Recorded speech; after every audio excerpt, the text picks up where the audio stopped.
Hey guys, today we'll see boxers who were champions. They were at the top of their sport, but another guy arrived who could take more hits, who could hit harder, and in the end was just better, and they made them quit in the middle of the fight. Let's get started, but first give this video a like, or you already know what will happen to you if you don't. Be careful now. Vitali Klitschko was a great heavyweight champion who dominated the heavyweight division for a decade. But before he got to that point, in the year 2000, Vitali was undefeated and had the WBO belt and was facing off against Chris Bird. Vitali was winning the fight handily, with all the judges giving him a minimum of 7 rounds, but Vitali never came out of the corner after the 9th round because he quit in the corner. Vitali later explained that he had hurt his left shoulder, which was something that had bothered him in the past. He tried to keep fighting, and he did it for 6 more rounds since he got hurt early. But when he got to his corner after the 9th round, he told his trainer that it hurt too much and he couldn't continue. Vitali was heavily criticized for quitting, and even commentator Larry Merchant said that he didn't have the mentality of a champion. But what does this guy know? Since Vitali won 5 fights in a row to challenge Lennox Lewis for the title, where he unfortunately lost. But from that point on, he became the champion again, and never lost for almost 10 years, and defended the title 11 times. Matthysse is an Argentinian who is known for his King Kong punching power. He had incredible strength, but when he was matched up against Manny Pacquiao, this was of no use to him because he couldn't catch up to the faster fighter, who turned out to be stronger also because Pacquiao was able to take down Matthysse 3 times during the fight. 3 years old. Having some moments in his round. Oh! Uppercut again, and he puts him down. And after the 3rd knockdown in the 7th round, Matthysse spit out his mouthpiece and told the referee that he was done. Floors him a 3rd time. After the immense criticism he received from his fellow Argentinians, he came out and said that he hadn't backed down, that he did everything that he could to win the fight, but things just didn't work out for him. But everyone thought that he could continue fighting because it was clear that he wasn't hurt. It was just that he did not want to continue. And the explanation he gave did not mean that he was hurt, just that he didn't want to continue because he could not beat Pacquiao. Another boxer, almost a boxing legend, who had quit against Manny Pacquiao was Oscar de la Hoya. He was criticized by Antonio Margarito for fighting the smaller man, but that didn't matter at all. Pacquiao destroyed him and made him quit completely after the 8th round. 3 to this one. Could you see Pacquiao okay with that? You agree? His trainer, Nacho Beristain, asked Oscar if he was okay in the corner and then threw in the towel before the 9th round began. The referee even gave Oscar a warning for not throwing enough punches, but De La Hoya just couldn't because of the speed and the beating Pacquiao was giving him.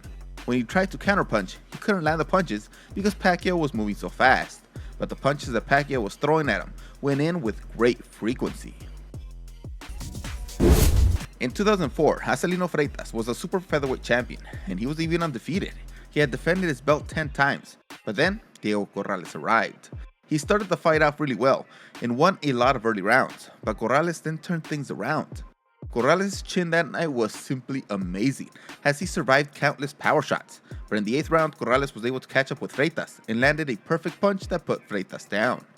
Freitas, in trouble, down he goes! Corrales then dropped Freitas again in the 9th, though Freitas was doing his best to avoid Corrales so he could recover. Standing affair here. Right hand down goes Freitas again. In the 10th round, Freitas was knocked down once again, but upon getting up, he began to walk towards his corner and quit the fight. The undefeated champion had given up. Combination as well. Oh, Freitas is down for the 3rd time. He doesn't want to fight anymore. He's done. Although he never seemed to be seriously hurt, he just couldn't take the pressure from Corrales anymore, and he just quit. Now we have Takeshi Fuji, who in 1967 was a super lightweight champion, winning 3 titles that same year, and the next year he resigned against the great elusive Nicolino Loce. Fuji was a great strong boxer, and he fought absorbing the punishment of his opponent just so he can get up close and be able to land his own punches. But this style of boxing is very difficult to do against one of the greatest defensive fighters of all time. Before the 10th round, Fuji retired in his corner.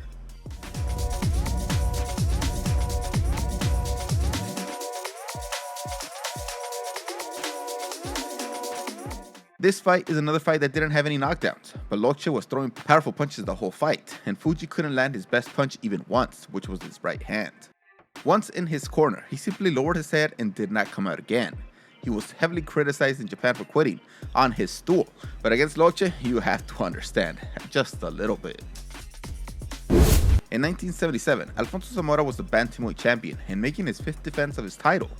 Zamora was fighting Jorge Lujan in this fight, and Zamora was a 10-1 favorite, so this was only considered a minor bump in the road for Zamora, who was trying to get back into his style after losing for the first time in his career against Carlos Zarate in a non-title fight 7 months earlier.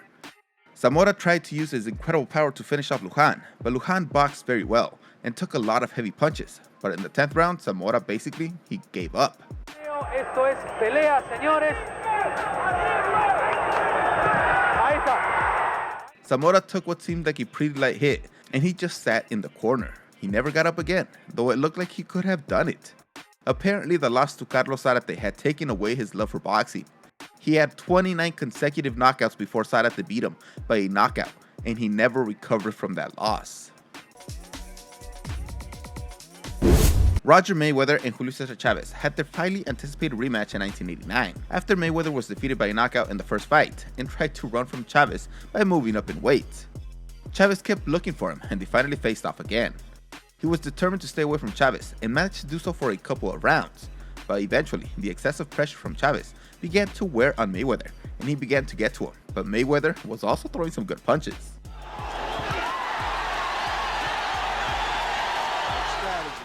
He's great at it too. Then in the 10th round, Mayweather was able to pull away a bit, but he was extremely tired.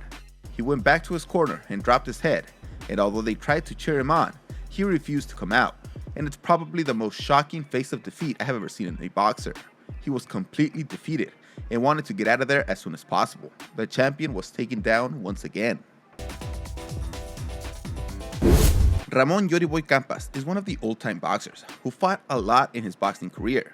He fought a total of 128 times and won 108 of them, with 83 knockouts. In his fight with Fernando Vargas in 1998, he had only lost 2 times in 74 fights. He was the champion in the welterweight division, and Fernando Vargas was in his 14th pro fight. Many people were surprised that Vargas was rushed to fight for the title, but this would be the story of his career, always rushing to challenge the best. But in this one, he actually got a great victory. Time with the fight with Gambas protecting his... There's blood all over the mouthpiece because, as Larry pointed out... This fight had a lot of disparity. Vargas was too fast and too strong for Gambas, who took a ton of shots that ended in him quitting. He wanted to quit after the 6th round, but his trainer convinced him to go for one more round, and this was a bad idea. Uppercut landed flush. And he's quitting. He's not going. That's it.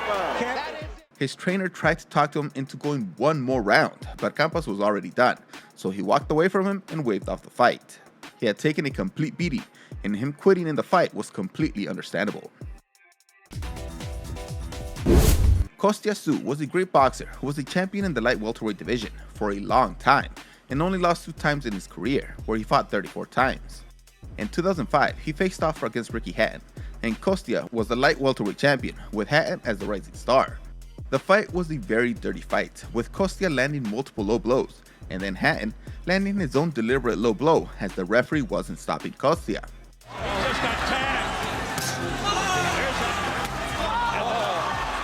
Hatton's non-stop pressure and body shots were destroying the champion, and by the 11th round, he was feeling like a beaten man. It's over! It's over! Tszyu could not get out of his corner. He returned to his corner after the grueling 11th round and told his team he didn't want any more action, so his trainer threw in the towel. This was the final fight for the great champion. So this fight had a little bit of controversy, but most say, including me, that Sam Judah just quit against Amir Khan. The fight happened in 2011, and it was a pretty dull affair, with both fighters barely landing any punches. Khan was winning going into the 5th round, where he began to land more and ultimately led to this series of events. Come on now.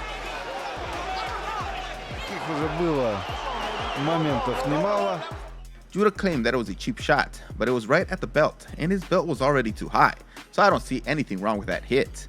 It seems that Judah wanted to find a way to end this fight, and this was perhaps his only way of doing it.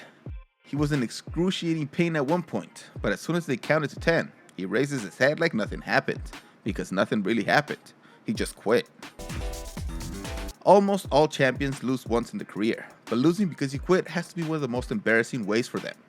I think that's only in their eyes. I don't see it that way at all, since someone better than you is bound to come along, and sometimes it's just your time to lose. Thanks for watching this video. I'll see you next time.